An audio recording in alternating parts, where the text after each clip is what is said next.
Prosigamos. Dice, los indios no saben de suyo o no osan dar la relación de estas cosas por la propia significación y declaración de los vocablos, viendo que los cristianos españoles las abominan todas las cosas del demonio, y los españoles tampoco advierten en pedir la noticia de ellas con llaneza, antes las confirman por cosas diabólicas como las imaginan. Y también lo causa el no saber de fundamento la lengua general de los incas para ver y entender la deducción y composición y propia significación de sus semejantes dicciones. Y por eso en las historias dan otro nombre a Dios, que es Tisiviracocha, y que yo no sé qué signifique ni ellos tampoco. Este es el nombre Pachacamac, que los historiadores españoles tanto abominan por no entender la significación del vocablo, y por otra parte tienen razón porque el demonio hablaba en aquel riquísimo templo haciéndose Dios debajo de ese nombre, tomándolo para sí. Pero si a mí, que soy indio, cristiano, católico, con la infinita misericordia, me preguntasen ahora cómo se llama el Dios en tu lengua, diría Pachacamac. Porque en aquel general lenguaje del Perú no hay otro nombre para nombrar a Dios sino este, y todos los demás que los historiadores dicen son generalmente impropios, porque no son de general lenguaje y son corruptos con el lenguaje de algunas provincias particulares y nuevamente compuesto por los españoles, y aunque algunos de los nuevamente compuestos pueden pasar conforme a la significación española, como el Pachayachachic, que quieren que diga hacedor del cielo, significando enseñador del mundo, que para decir hacedor había que decir Pacharuca, porque rura quiere decir hacer. Aquel general lenguaje los admite mal, porque no son suyos naturales, sino advenedizos, y también porque en realidad, en verdad, en parte bajan a Dios de la alteza y majestad donde le sube y encumbran este nombre Pachacamac, que es el suyo propio.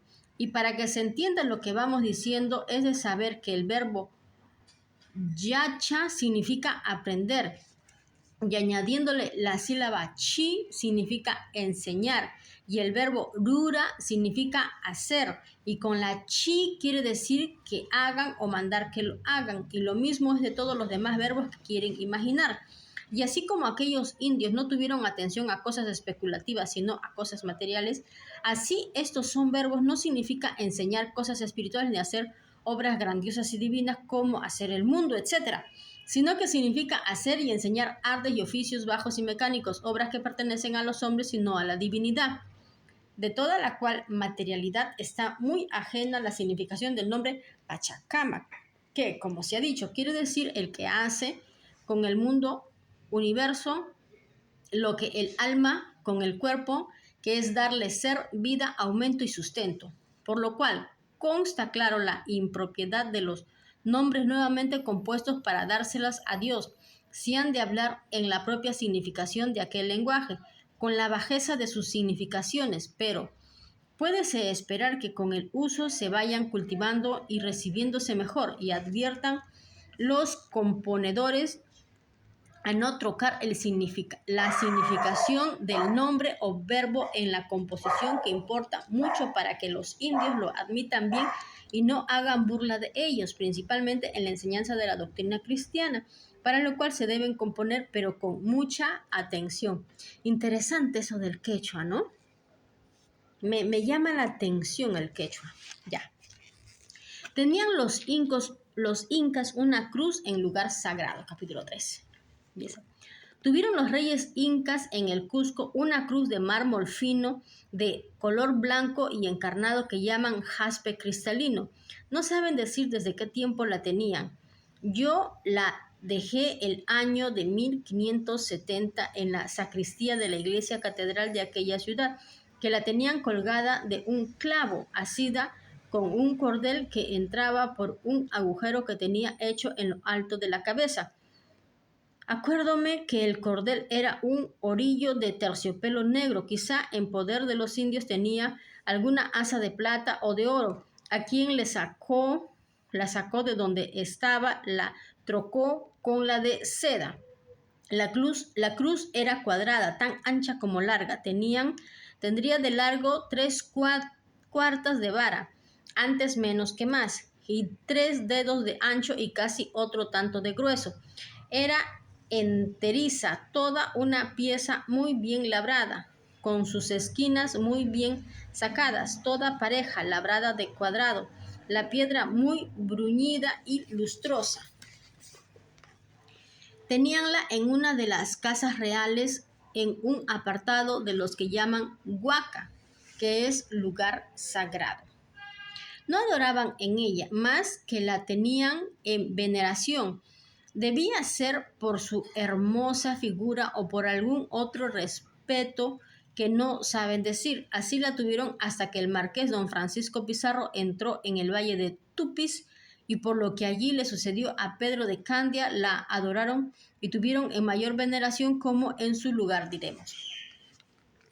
Los españoles, cuando ganaron aquella imperial ciudad e hicieron templo a nuestro sumo Dios, la pusieron en el lugar que he dicho, no con más ornato del que se ha referido, que fuera muy justo la pusieran en el altar mayor, muy adornada de oro y piedras preciosas, pues hallaron tanto de todo y aficionaban los indios a nuestra santa religión con sus propias cosas, comparándolas con las nuestras, como fue esa cruz y otras que tuvieron en sus leyes y ordenanzas muy allegadas a la ley natural, que se pudieran cotejar con los mandamientos de nuestra santa ley y con las obras de misericordia que las hubo de aquella gentilidad muy semejantes, como adelante veremos.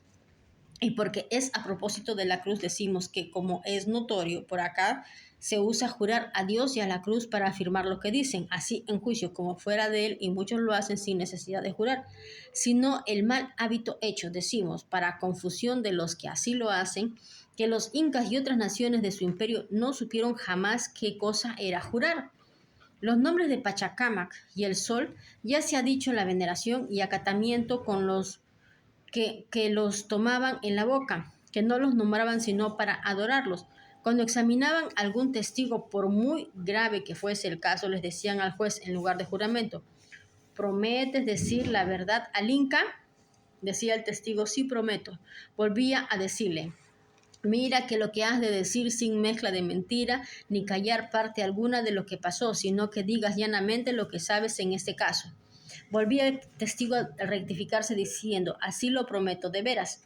Entonces, debajo de su promesa, no dejaba decir todo lo que sabía del hecho, sin atarle ni decirle: no os preguntamos eso, sino estroto, ni otra cosa alguna. Y si era averiguación de pendencia, aunque hubiese habido muerte, le decían: di claramente lo que pasó en esta pendencia, sin encubrir nada de lo que hizo o dijo cualquiera de los dos que riñeron.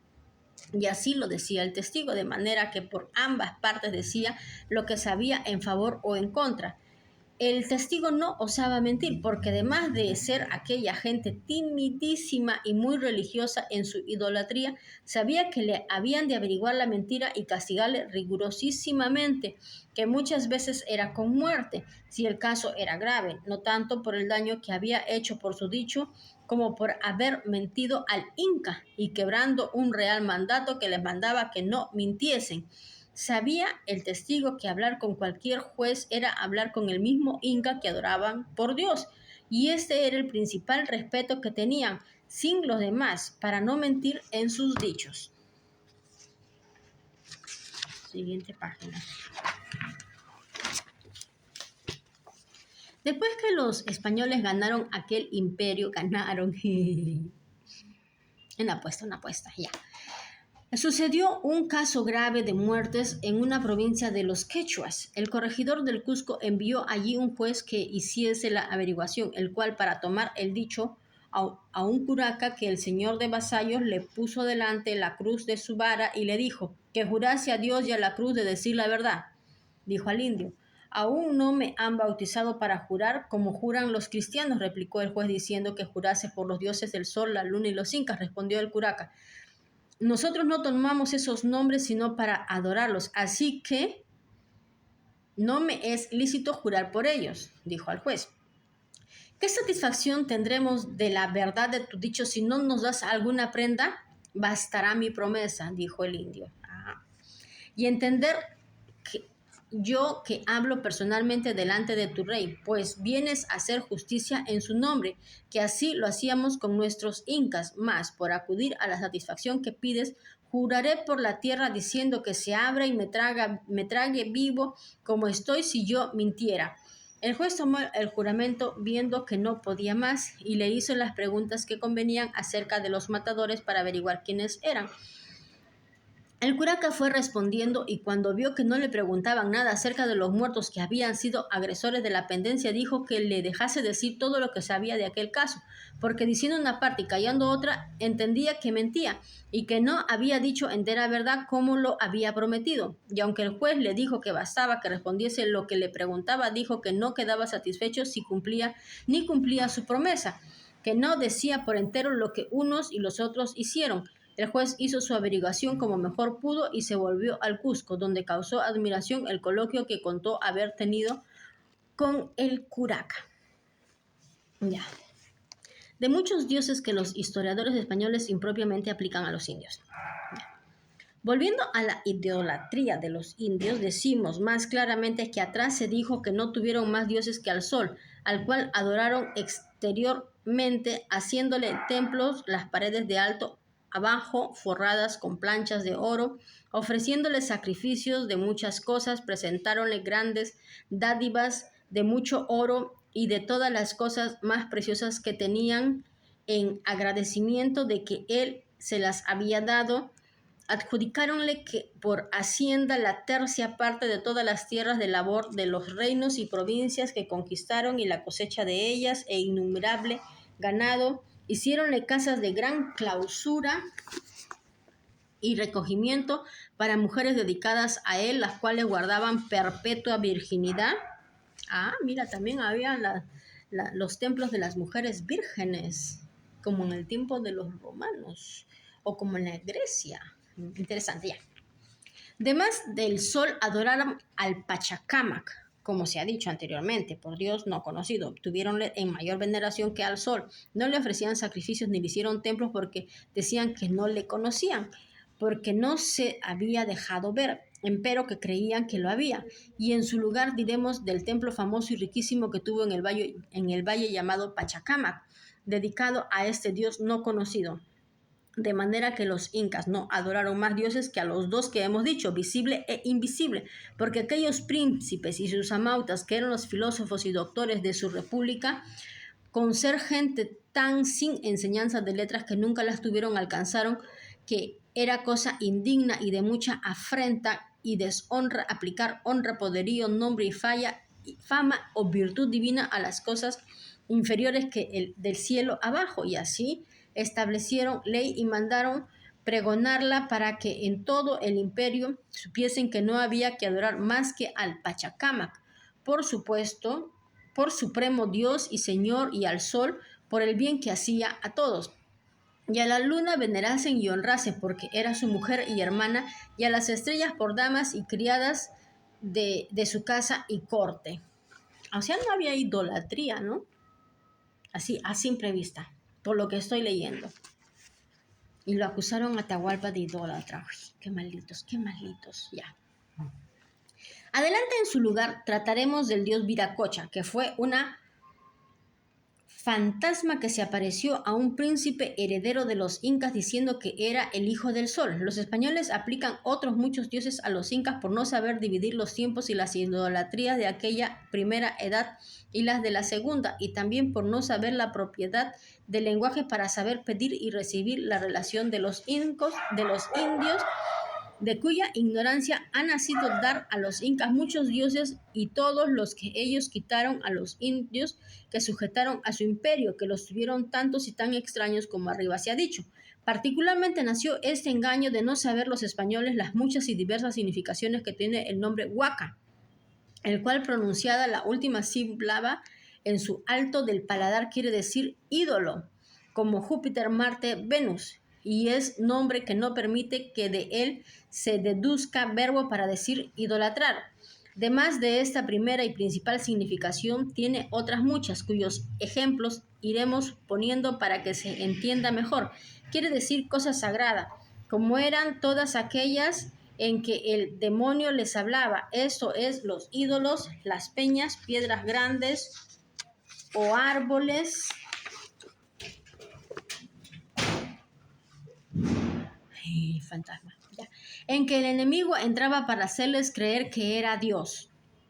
Asimismo, llaman huaca a las cosas que habían ofrecido al sol, como figuras de hombres, aves y animales hechas de oro o de plata o de palo o cualquiera otra ofrenda, las cuales tenían por sagradas porque las había recibido el sol una ofrenda y eran suyas, y porque lo eran las tenían en gran veneración. También llaman huaca a cualquier templo grande o chico y a los sepulcros que tenían en los campos y en los rincones de las casas de donde el demonio hablaba a los sacerdotes y a otros particulares que trataban con él familiarmente, los cuales rincones tenían en los lugares santos. Qué fuerte santo. Y así lo respetaban como a oratorio o santuario. También dan el mismo nombre a todas aquellas cosas que en hermosura o excelencia se aventajan a las otras de su especie, como una rosa, manzana o camuesa o cualquier otra fruta que sea mayor o más hermosa que todas las de su árbol, y a los árboles que hacen la misma ventaja a los de su especie le dan el mismo nombre. Por el contrario, llaman huaca a las cosas muy feas y monstruosas que causan horror y asombro, y así daban ese nombre a las culebras grandes, a los antis que son de a 25 o de a 30 pies de largo.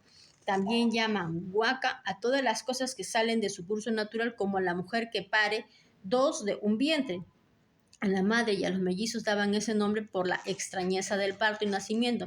De la parida sacaban por las calles, que eran fiestas y regocijos, y le ponían guirnaldas de flores con grandes bailes y cantares por su mucha fecundidad. Otras naciones lo tomaban por contrario, que lloraban teniendo por mal agüero de tales partos. El mismo nombre dan a las ovejas que paren dos de un vientre. Digo al ganado de aquella tierra, que por ser grande, su ordinario parir no es más que uno. Como vacas o yeguas, en sus sacrificios ofrecían más haína de los corderos mellizos, si las había, que de los otros, porque los tenían por de mayor deidad, por lo cual le llaman huaca. Y por el semejante llaman huaca al huevo de dos yemas, y al mismo nombre dan a los niños que nacen de pies o doblados con los 6 dedos en los pies o manos, o nace con corvado o con cualquier defecto mayor o menor en el cuerpo o en el rostro, para sacar partido alguno de los, como sacar partido alguno de los labios, que de estos había muchos, y bisojo, que llaman señalado de naturaleza. Asimismo dan ese nombre a las fuentes muy caudalosas que salen hechas ríos, porque se aventajan de las comunes, y a las piedrecitas y guijarros que hallan en los ríos y arroyos, como extrañas labores o de diversos colores que se diferencian de las ordinarias. Interesante, ¿no?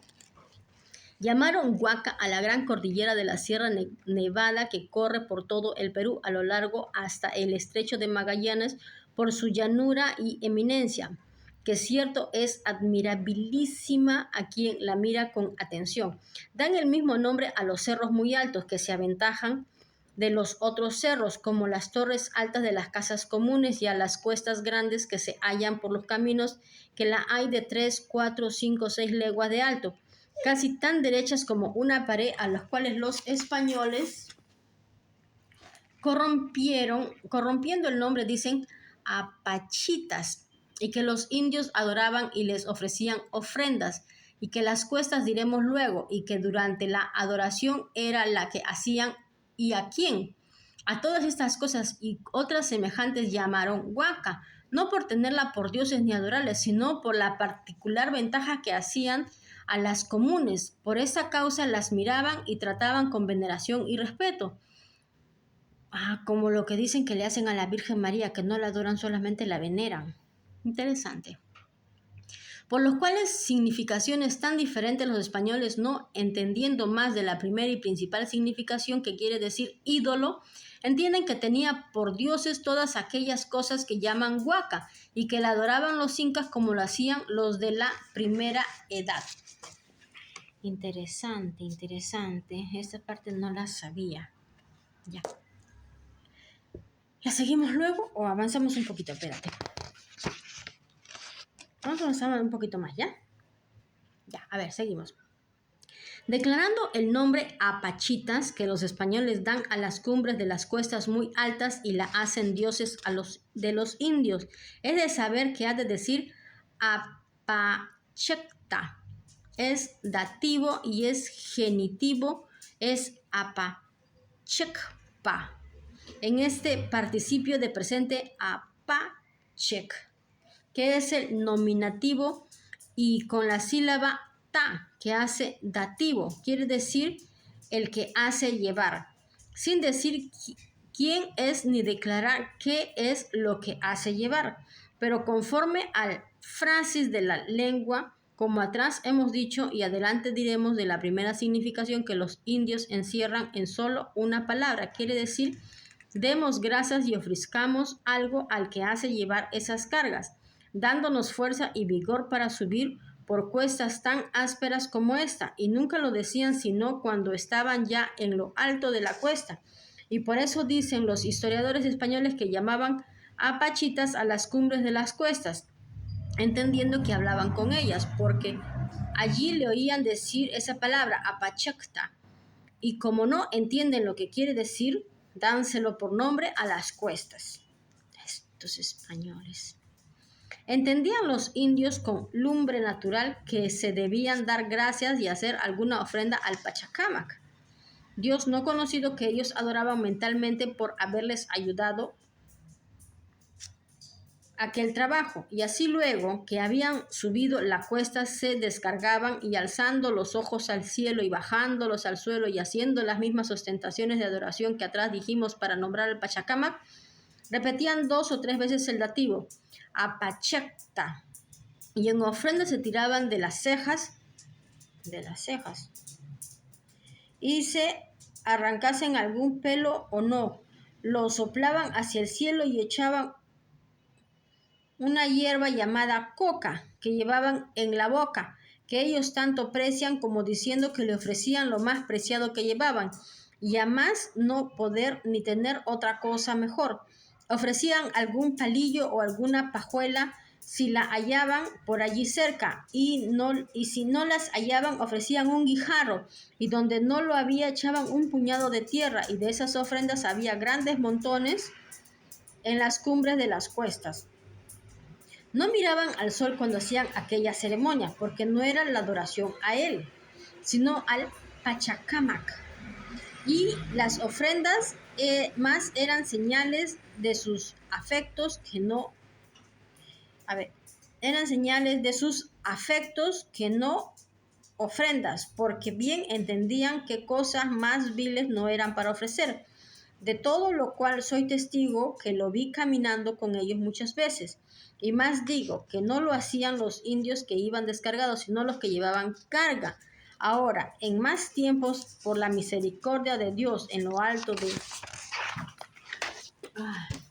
aquellas cuestas tienen puestas cruces que adoran al hacimiento de gracias de habérselas comunicado Cristo nuestro Señor. Ahí es actual. Ya. Listo, ahora sí. Capítulo 5. La seguimos luego. Me canso. Cansa la boca y tengo que tomar agua, ¿ya?